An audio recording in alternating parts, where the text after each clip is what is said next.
두 번째 신명기 성경 강의를 시작하도록 하겠습니다. 기도하겠습니다. 좋으신 하나님 감사합니다. 오늘도 주의 은혜 가운데 거하 계셨다가 하나님 말씀의 은혜를 나누는 시간을 허락하여 주시니 감사합니다. 또 말씀을 통해서 힘을 얻고 또 이렇게 소망을 가지고 회복하는 귀한 역사가 있게 하여 주시옵소서. 감사드리며 거룩하신 예수님의 이름으로 기도합니다. 아멘. 저희가 이제 교재 89페이지를 피도록 하겠습니다. 교재가 있으신 분은요, 89페이지를 펴주시기 바라겠습니다. 우리가 이제 지난주에 신명기의 말씀을 이렇게 이제 전하면서 신명기 1장과 4장의 1장부터 4장까지의 내용을 이렇게 전했습니다. 우리가 1장과 4장에서 이제 중요한 포인트가 뭐였느냐 하면은 하나님께서 이스라엘 백성들에게 이렇게 가나안 땅을 허락하신 이유가 무엇인가에 대한 이야기를 쭉 하고 전했는데요.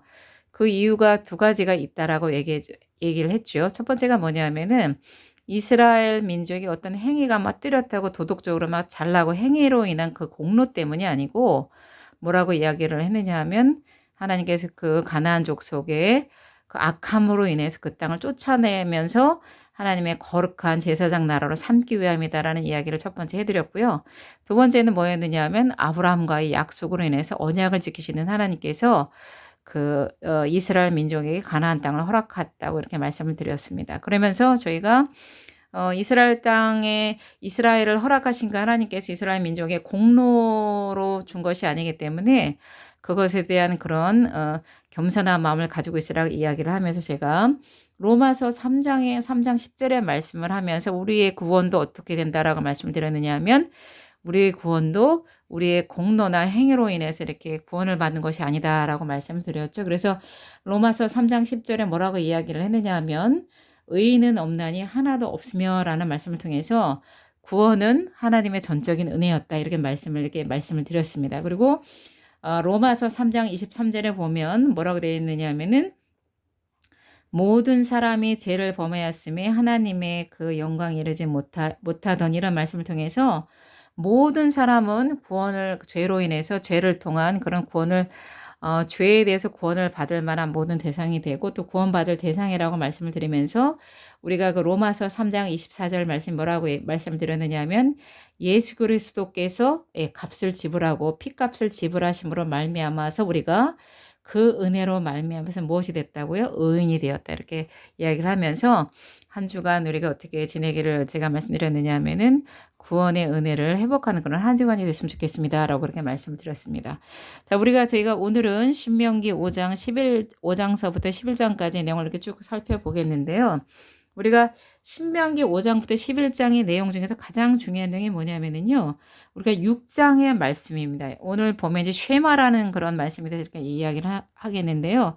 한번 교재를 읽어가면서 같이 한번 우리가 이제 공부를 해보도록 하겠습니다. 같이 한번 제가 읽어보도록 하겠습니다. 특히 이스라엘아 들으라라는 말로 시작되는 신명기 6장 4절부터 9절의 말씀은 쉐마라고 하는데 그 의미가 매우 깊고 중요합니다. 이스라엘아 90페이지로 넘어갑니다. 이스라엘아 들으라 우리 하나님 여호와는 오직 유일한 여호와시니 너는 마음을 다하고 뜻을 다하고 힘을 다하여 내 하나님 여호와를 사랑하라. 또 그것을 너희의 자녀에게 가르치며 집에 앉아 있을 때이든지 길을 갈 때든지 누워 있을 때이든지 일어날 때이든지 이 말씀을 강론하고 또 내 집 문설주와 바깥문에 기록하라. 그리하면 여호와께서 너희 조상들에게 주리라고 맹세하신 땅에 너희의 날과 너희의 자녀의 날이 많아서 하늘이 땅을 덮는 날과 같으리라. 자, 이 말씀의 쉐마의 말씀에 보면은요, 가장 중요한 핵심적인 것이 뭐라고 되어 있냐면은 이거예요. 여기 보면 하나님 사랑이다. 예. 우리가 쉐마의 말씀 중에서 가장 중요한 부분이 뭐냐면 맨 윗줄에 보면은 우리 하나님 여호와는 오직 유일하신 여호와시니 너는 뭐를 다하라고요? 마음을 다하고 뜻을 다하고 힘을 다하여 내 하나님 여호와를 사랑. 이것이 쉐마의 말씀의 핵심이라는 거죠. 그래서 우리 자녀들이 하나님 안에서 하나님의 말씀을 또 암송하기도 하고 배우기도 하고 또 그리고 이제 그 말씀대로 실천하고 살면서 이렇게 순종할 때 하나님께서 조건적인 그런 축복의 말씀을 주셨는데 그게 바로 뭐냐면 여기 나와 있죠. 아래쪽에 보면 너 뭐라고 되어 있느냐 하면 그리하면 여호와께서 너희 조상들에게 주리라고 맹세하신 땅에서 너희의 날과 너희 자녀의 날이 많아서 하늘이 땅을 덮는 날과 같으리라. 오늘 말씀에 보면 가장 우리가 하나님 안에서 이 세상을 천국의 삶을 살 수 있는 가장 핵심적인 비법이 뭐냐? 하나님을 사랑하는 거예요. 근데 말로만 사랑하는 것이 아니고 하나님의 말씀을 배우고 익히고 또 암송하고 이러면서 뭐냐 하면 자녀들에게 할 수 있는 가장 좋은 그 유산이 뭐냐 하면 뭐 교회 다니시고 하나님 믿으시는 분들은 모두 다 알겠지만 돈도 아니고 명예도 아니고 권력도 아니고 뭐냐면 하나님의 말씀을 다음 세대에 계승하는 것입니다. 그래서 하나님의 사랑을 우리의 자녀들에게 가르치는 것이고요. 또 하나님께서 이해에 대해서 그냥 넘어가시는 것이 아니고 너희의 날, 우리가 이 세상에 살아가는 동안에 힘들고 어렵고 이렇게 지치고 힘든 일이 있겠지만 그런 날 가운데 우리뿐만이 아니라 우리의 자녀들도 날이 많아서 정말 하나님의 큰 축복 가운데 임할 수 있다라는 그런 이야기를 하나님께서 해 주셨습니다. 우리 자녀들이 이 땅 가운데서도 하나님의 복을 누리면서 사는 그런 자녀가 되기 위해서 반드시 하나님의 말씀의 은혜를 누리는 또 실천하는 그런 자녀들이 됐으면 좋겠다라는 생각을 하게 됩니다. 자, 그리고 이제 저희가 그 다음에 보면은 또 모세가 두 번째 달라고 말씀드린 것이 뭐냐면 이제 우리가 신명기라는 것이 뭐냐면은 모세가 그 다음 세대 만나 세대에게 이제 뭐냐면 율법을 재교육한 거라고 이렇게 말씀을 드렸죠. 그래서 두 번째 단락부터는 어떤 말씀이 내용이 나오느냐면요.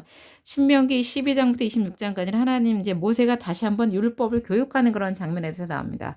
근데 우리가 이제 그거를 이제 공부하기 전에 제가 이제 중요하게 생각하는 거가 이제 뭐냐 하면은 신명기 8장에도 굉장히 중요한 핵심적인 부분이 이렇게 나와 있는 것을 볼 수가 있습니다. 신명기 우리가 이제 8장을 제가 이렇게 표로써 요약을 했는데 여기 보면 제목을 한번 읽어보도록 하겠습니다.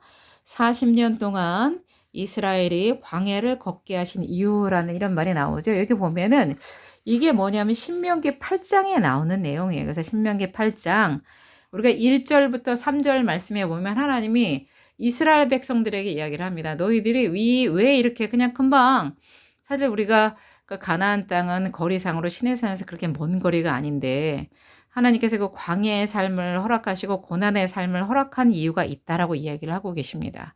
우리가 쉽게 막 성공하고 막 좋은 대학에 들어가고 좋은 직장 가지고 떵떵거 이런 것도 중요하지만 우리가 그런 육신의 복이나 영적인 복을 누리기 위해서 그 전에 조건이 바로 있는데 그게 뭐냐면 고난을 주신다는 거예요. 근데 그 고난이 왜 있느냐 하면 한번 보도록 하겠습니다. 1번이 뭐냐 하면 이스라엘 백성들에게 광야의 고난길을 걷게 하신 것처럼 우리에게도 고난이 올 수 있어요. 코로나 같은 고난도 올 수 있는데 하나님이 1번이 이거래. 이게 뭐냐 하면 1번 너를 낮추시며 우리가 여러분 알아야 됩니다. 저도 이렇게 하나님 믿었을 때 청년 때 하나님 믿었는데 정말 제가 잘난 사람이라고 생각했어요. 정말 잘난 사람이라고 생각하고 야, 나 정도면 뭐 착하지 이렇게 생각하면서 의인의식과 공로의식이 이렇게 막 이렇게 그렇게 젖어서 살았는데 제가 정말 저도 이렇게 사역자가 되기 전에 하나님 많은 고난을 주셨는데 큰 어려움을 겪고 보니까 그제서야 뭐가 생각이 나냐면 예수님의 십자가가 이해가 되는 거예요. 그러니까 크리스찬은 고난을 맞닥뜨리지 않으면요 하나님의 사랑이 머리로만 이해가 갑니다. 가슴으로 내려오지 않아요. 그래서 제가 단언컨대 제가 고난을 겪은다면 정말 예수님의 그 죽음, 우리를 위해서 대속하신 십자가의 고난이 이해가 됐고요. 나보다 더 어려운 사람들의 그런 그 마음 자체가 머리로는 불쌍한 사람 도와줄 수 있지. 가난한 사람 도와줄 수 있지. 이렇게 머리로는 돼요. 그런데 정말 마음으로 그 사람들을 불쌍히 이런 마음이 제가 고난받았을 때 눈물을 흘렸을 때 그것을 깨닫게 됐다라는 거예요. 그래서 하나님 뭐냐면 우리의 높은 마음을 어떻게 주시는 거예요? 우리의 마음을 고난의 불을 통해서 우리를 낮추시는 거예요. 낮추시는 목적이 뭘까요? 하나님 안에 겸손한 자가 되어서 하나님을 온전히 섬기고 이웃을 온전히 섬기게 하시기 위해서 우리의 마음을 낮추시고 우리에게 하나님 사랑이 부어지도록 우리에게 고난을 주시는 거예요. 우리가 고난받지 않으면 절대 하나님의 사랑을 이해할 수도 없고 불쌍한 이웃의 마음을 궁일한 마음을 가지고 쳐다볼 수 없어요. 제가 저의 마음이 궁일한 마음으로 변모한 그 순간은 언제였느냐 하면은요. 정말 고난 받아서 휴가 때 이렇게 사람들이 막 바캉스 간다고 얘기할 때 그것을 쳐다보면 나는 언제 저런 일이 생길까라고 이렇게 눈물 지을 때 제가 그제서야 그게 이해가 됐어요. 여러분 코로나 때문에 너무 힘들죠? 그런데 고난의 시기는요 뭐냐면 하나님 앞에 나와서 내 마음을 겸손하게 하는 그런 시기입니다. 자, 우리 두 번째 뭐냐면 너를 시험하사. 정말 성경에는 재미난 구절이 많아요. 신명기 8장 1절부터 3절 말씀에 너를 시험한다는 이게 뭐냐면 사탄막의 유혹이라는 의미가 아니에요. 여기서는 그 유혹이라는 의미의 시험이 아니고 하나님의 테스트예요. 우리가 성경에 보면 하나님이 테스트하는 게 몇 가지가 있어요. 예를 들자면은 예수님께서 오병이의 기적을 막 일으킬 적에 굉장히 계산적인 빌립에게 도대체 몇 명 얼마나 이렇게 들어야지 이렇게 이 많은 사람을 먹일 수 있겠냐 이렇게 이야기를 한단 말이죠. 근데 그게 뭐냐면 너무나도 이성적이고 계산적인 빌립에게 하나님 믿음의 훈련을 시키기 위해서 이런 말을 하는 거예요. 근데 여기 보면 뭐라고 되어 있냐면요. 또 재미난 게 말씀을 순종하는지 불순종하는지 그러니까 진짜와 가짜를 가려낸다는 거예요. 여러분 고난이 오면 진짜 가짜와 진짜가 가려내집니다. 어떻게 보면 마지막에 막 재앙에 이거 막 흔들릴 때 여러분 보세요. 우리가 쌀겨 같은 거 이렇게 키 갖다가 이렇게 어떻게 합니까? 옛날 어르신들이 이제 농부들이 이렇게 키를 가지고 이렇게 하면 가벼운 것들은 다 날아가요. 그런데 알곡은 안으로 모여들잖아요.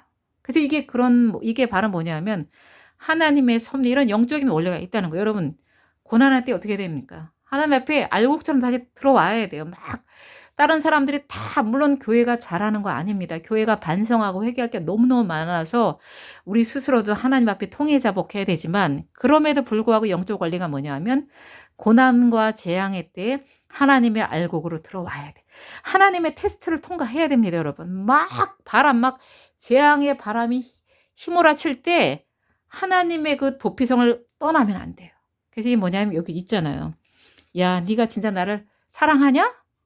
네가 정말 이렇게 어려운데 나를 내 옆에 붙어 있을 거야? 이렇게 하나님이 시험에 불시험을 통과해야 됩니다, 여러분. 그래서 이런 것이 있다라는 거. 세 번째 뭐냐면 사람이 떡으로만 사는 것이 아니라 하나님의 입의 말씀으로 사는 것을 알게 하고 이게 정말 우리가 이 세상에서 여러분 살아가면서 필요한 게 뭐가 있어요? 근데 지금은 교회도 너무 세속화가 되어서 교회가 다른 사람부터 지탄받잖아요. 세속화됐다고. 그래서 어떻게 보면은 똑같이 교인들도 막 다 쫓아가요. 돈 벌러 쫓아가고 재테크하러 쫓아가고 뭐 그냥 명예 얻으려고 쫓아가 명품 가방 이거 안 되는 거예요. 물론 제가 막 수도원에 가서 우리가 막 신앙생활할 거 아니잖아요. 그런 것도 필요합니다. 필요하지만 가장 1번으로 원초적으로 필요한 게 뭐냐면 우리가 명예도 좋고 권력도 좋고 물질도 좋지만 그 모든 것의 기초가 하나님의 말씀이 돼야 된다는 거예요. 그래서 나의 물질이 어떻게 쓰여져야 되나?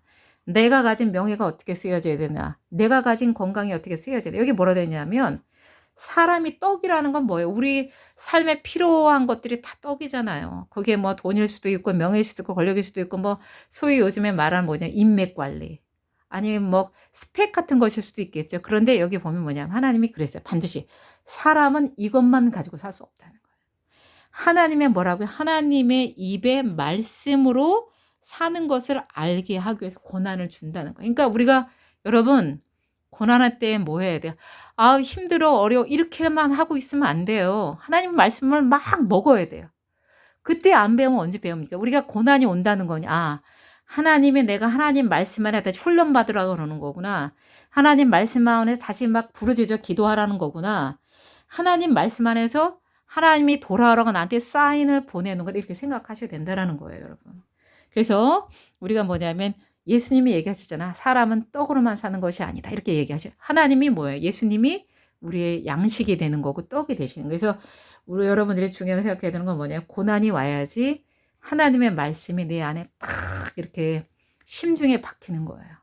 맨날 풍족하고 부족함이 없을 때 하나님 말씀이 들어와요? 안 들어옵니다. 그렇지만 내가 정말 가난한 사람이 하나님 앞에 나왔으면 하나님께서 복 주신다는 얘기가 너무나도 은혜롭게 들리고 병든 자가 하나님 앞에 나왔다면 예수님께서 치료한다는 그 말씀이 우리의 가슴을 탁 치잖아요. 그래서 뭐냐면 우리는 육만 가진 사람이 아니라는 거예요. 영혼육. 그러니까 하나님의 영을 가진 하나님 믿는 사람은요. 또 안 믿는 사람이든 누구든지 간에 하나님의 말씀으로 영혼이 소생한 다음에 어떻게 돼요? 정신도 소생하고 육신도 소생하게 되는 겁니다.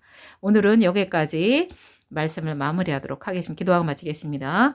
좋으신 하나님 감사합니다. 오늘도 은혜 가운데 거하게 하신 것 감사하고 한 주간도 하나님의 공급하심 있는 한 주간이 되게 하여 주시옵소서. 감사드리며 거룩하신 예수님의 이름으로 기도합니다. 아멘.